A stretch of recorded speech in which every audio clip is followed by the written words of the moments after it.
Welcome to my CEH version 9 review guide. Here we're dealing with questions 96 through 100. Clickjacking normally is when the user interface readdresses an attack. The UI readdress the attack, or UI redirecting, is a malicious technique of tricking a web user into clicking on something different than what they really wanted. Basically, when you go to a website and you click download, and they've got like 6 download buttons, you don't know which is the correct download button. That's clickjacking. We also have HTML injection. This is a type of an injection issue that occurs when a user is able to control an input point and is able to inject arbitrary HTML code into a vulnerable web page. Lastly is session fixation. This is an attack that permits an attacker to hijack a valid user's session. These are different types of common attacks that you need to know. Authenticate once, and it allows the user to sign into multiple systems. That's called single sign-on. Pros and cons, but basically you can log into one instance, and from that instance log into other things.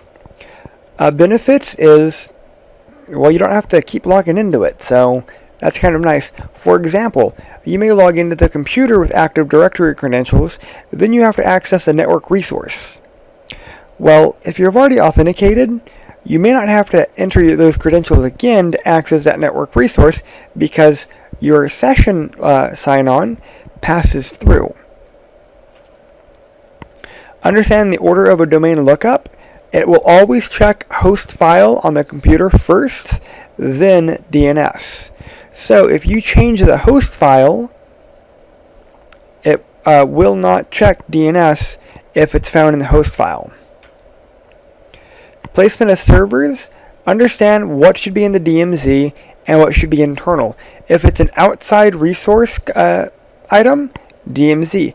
Like public DNS, web server, email server, those should all be in DMZ. But the internal DNS should not be in the DMZ. The internal file server should not be in the DMZ. Lastly, understand how to prevent a man-in-the-middle attack. Understand that routers should share routing information only with those that can be verified and authenticated. Basically, make sure the routers, as they are sharing route information, have authentication enabled. That way they'll only share route information and will only accept updates to the route information from an authenticated neighbor. Alright, those are these 5 questions in a nutshell. If you have any questions, leave a comment. I'll try to get them answered as quickly as I can. Thank you. You have a great day.